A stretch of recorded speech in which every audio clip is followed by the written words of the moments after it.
Today I want to invite you to read Luke chapter 13 verses 1 through 30. I want to focus on verses 22 and following. And Jesus is going through town after town and town after village. He's teaching as he is making his way to Jerusalem.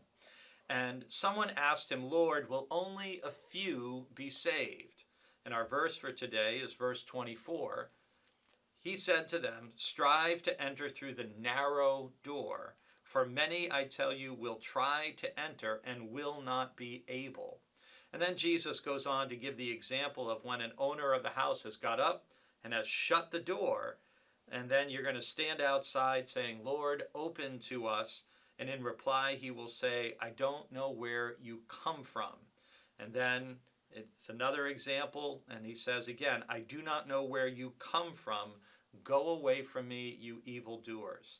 So why this twofold repetition of "I do not know where you come from" and "strive to enter through the narrow door"? Because many will try and won't be able to. Part of what Jesus is trying to teach here, I believe, is that there's a limited window of time for all of us in which we can choose to accept responsibility for our life and to enter the narrow door of discipleship to Jesus. There will come a time when that choice is no longer there, either because our life is over or Jesus has returned. But whatever the case, whether we go to him or the Lord comes to us, Jesus is emphasizing there is something you and I need to do. So much when we think about Jesus, we think about grace and mercy.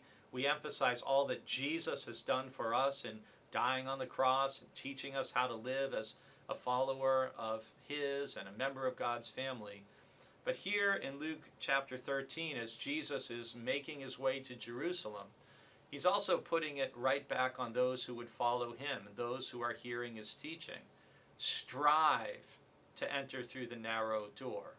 Well, to strive to do something implies that it's going to take effort. It's going to take dedication. It's going to take focus. It's going to take resilience, persistence.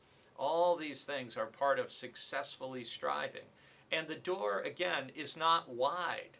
It's narrow, which implies it isn't easy to get through it.